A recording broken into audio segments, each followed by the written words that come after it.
So, yun na guys, nakikita nyo, ito yung puno ng aking Lebanese cucumber. Ayan. Tapos, nandito na siya. Akala ko hindi na siya magbubunga pa. Akala ko isa lang talaga yung bunga niya. Pero guys, guess what? Look. 1, 2. Pero ito, may piklat oh. Kinainan ng uod oh. Ayan oh.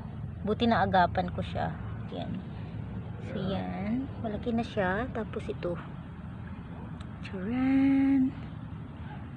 So, 3 ang bunga niya ngayon. Ayan.